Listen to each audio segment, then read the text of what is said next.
Friends welcome to another video of stock market. आज हम discuss करेंगे आईडीएफसी फर्स्ट बैंक के बारे में। स्टॉक ऑलमोस्ट 5% ऊपर ट्रेड कर रहा है। इसके रिजल्ट आए, रिजल्ट बहुत ही अच्छे। अगर आप इसके स्टैंडअलोन या फिर कंसोलिडेटेड प्रॉफिट एंड लॉस को नॉर्मली देखोगे तो रिजल्ट में बहुत ज्यादा आउटस्टैंडिंग तो कुछ नहीं है। Result is good comparing to previous quarter, but तीन चीजें बहुत ही आउटस्टैंडिंग है जो है NII 35% year on year growth in NII, 47% growth in deposit जो कि सबसे इंपॉर्टेंट फैक्टर होता है, एंड मोस्ट इंपॉर्टेंट थिंग जो लोन ग्रोथ है 24% growth in year on year. ये तीनों चीजें जो है इसी के कारण इस स्टॉक में इतना बड़ा आउट परफॉर्मेंस आज हम देख रहे हैं। आने वाले क्वार्टर के रिजल्ट भी और अच्छे रहेंगे। वी होप कि ये 70-75 तक का टारगेट भी अचीव करे with in the less than 6 month. अगर आप इस स्टॉक के फंडामेंटल्स एंड टेक्निकल्स को देखें, सबसे पहले कुछ बेसिक चीजें हम जान लेते हैं। मार्केट कैपिटलाइजेशन ऑलमोस्ट 42,000 करोड़ के आसपास है। प्राइस टू अर्निंग 17 का है।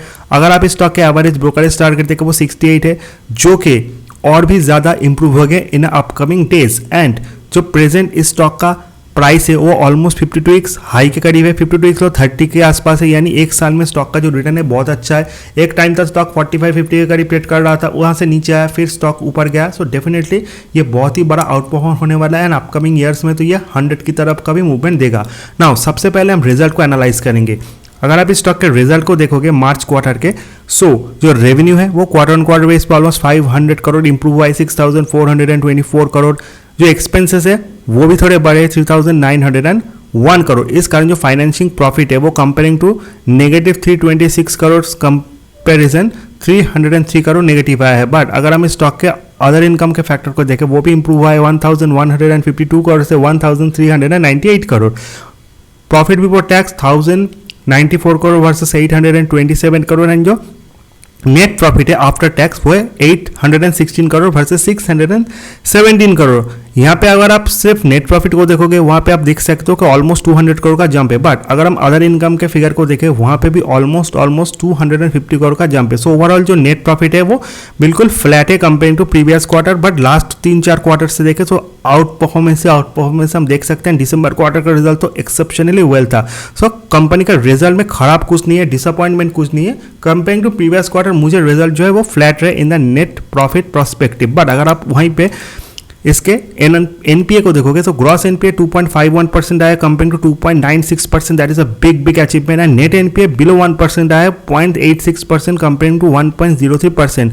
सो एक टाइम था जब इसका एनपीए लेवल जो था वो नेट एनपीए 2.32% का भी था, एंड जो ग्रॉस एनपीए वो ऑलमोस्ट 4.61% था। वहां से पिट करे। सो बहुत ही अच्छा परफॉर्मेंस हमने देखा है। सो प्रॉफिट हालांकि फ्लैट है, बट तीन चीज है, यानी जो एनआईआई है, डिपॉजिट ग्रोथ है, एंड जो लोन ग्रोथ है year on year outstanding, and most important thing NPA घटने के कारण नेक्स्ट क्वार्टर का जो प्रोविजनिंग है वो कम होगा, जिसका सीधा इंपैक्ट इसके नेट प्रॉफिट के ऊपर पड़ेगा। सो ओवरऑल जो अगर हम परफॉर्मेंस देखें बहुत ही अच्छा है ना। अगर हम इसके पीयर्स के साथ कंपेयर करें सो यू ऑल नो कि IDFC first bank is very good. इसका नंबर 15 है as per as market capitalization is concern. We all know कि HDFC, ICICI and State Bank top 3 banks है, बट इसका सीधा competition AU small finance bank के साथ है जिसका मार्केट कैपिटलाइजेशन इसी के आसपास है। बट प्राइस टू अर्निंग देखें तो एयू स्मॉल फाइनेंस का 31 का है, जो कि आईडीएफसी बैंक का 17 है। So in the mid cap banking जहां पे AU small finance bank, IDFC first bank, RBL, Federal, ये सारे मेरे फेवरेट बैंक है। एक टाइम था बंधन बैंक भी मेरा फेवरेट हुआ करता था, बट उसका परफॉर्मेंस थोड़ा वीक है। रिजल्ट जब तक नहीं आते तब तक बंधन बैंक के लिए कोई कमेंट करना थोड़ा मुश्किल है।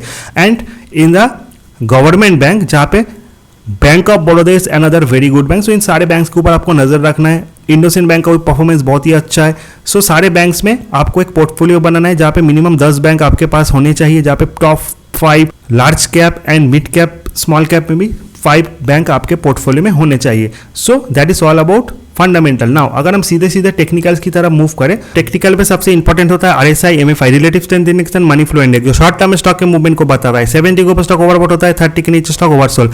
आरएसआई में इसका स्कोर है 76, एमएफआई में 82, यानी ओवरबॉट एंड ओवरसोल्ड जोन का जो लेवल है उससे थोड़ा ऊपर है, यानी स्टॉक प्योरली ओवरबॉट है। आज स्टॉक 5% ऊपर है, ये स्टार है, यानी क्लोजिंग के दिन स्टॉक भी 3.5% ऊपर था। सो ओवरऑल लास्ट 1 वीक में स्टॉक ने बहुत अच्छा परफॉर्मेंस दिया है, जिस कारण स्टॉक थोड़ा ओवरबॉट है, बट अभी भी थोड़ा ऊपर जा सकते हैं। उसके बाद प्रॉफिट बुकिंग आएगा क्योंकि 65 के ऊपर ये stock blue sky territory zone में जाएगा, यानी 52 हाई के ऊपर, वहां पे थोड़ा प्रॉफिट बुकिंग आएगा या फिर कंसोलिडेट करेगा। आई डोंट थिंक सो 60 के नीचे स्टॉक बहुत जल्दी आएगा क्योंकि परफॉर्मेंस इज वेरी गुड। नीचे आए तो डेफिनेटली एक्यूमुलेट करे, अभी do not do anything at that moment, wait and watch का स्टेप ही सबसे बढ़िया अगर आप एक इन्वेस्टर हो या फिर ट्रेडर हो तो। अगर आप इस स्टॉक का 100 200 simple and exponential moving average देखो, वहां पे आप देख सकते हो जो 100 एंड 200 एक्सपोनेंशियल मूविंग एवरेज है वो 55 53 का है, जहां से स्टॉक बहुत ऊपर है। जब कोई stock simple and exponential moving average के बहुत ऊपर चला जाता है, ऑलमोस्ट ये स्टॉक अगर हम परसेंटेज वाइज कैलकुलेट करें ऑलमोस्ट 18 to 20% ऊपर है। So that is a very big achievement, यानी बहुत ही बढ़िया पैटर्न है in the simple and exponential moving average basis. बस शॉर्ट टर्म में RSI में थोड़ा ओवर बॉट है, इसके लिए भी आपको थोड़ा वेट करना चाहिए। अगर आप मूवमेंट देखोगे सो 1 वीक ऑलमोस्ट 15% तक ऊपर है, 1 मंथ 22%, 3 मंथ 15%। सो 1 वीक का मूवमेंट सबसे बढ़िया है। 15% बढ़ने के बाद स्टॉक में थोड़ा प्रॉफिट बुकिंग आ सकता है।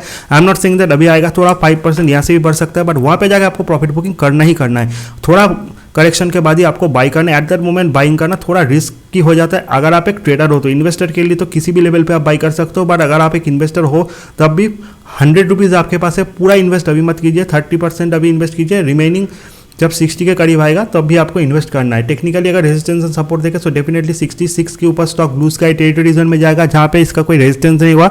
नीचे सपोर्ट बहुत सारे 64 63 and 60 is definitely a big psychological support. सबसे लास्ट में अगर हम इस पर्टिकुलर बैंक के शेयर होल्डिंग पैटर्न को भी देखें, वहाँ पे आप देख सकते हो जो शेयर होल्डिंग पैटर्न है, promoters holding 40% stake, FI 19%, DI 7% and जो पब्लिक होल्डिंग है 29%। That is a very good thing, यानी प्रोमोटर्स के पास सबसे ज़्यादा स्टेक पब्लिक होल्डर्स के पास है, यानी एक के सेल ऑफ से बहुत बड़ा फर्क नहीं है, कोई और आएगा इसको एक्यूमुलेट करने के लिए। FI का स्टेक 19% है।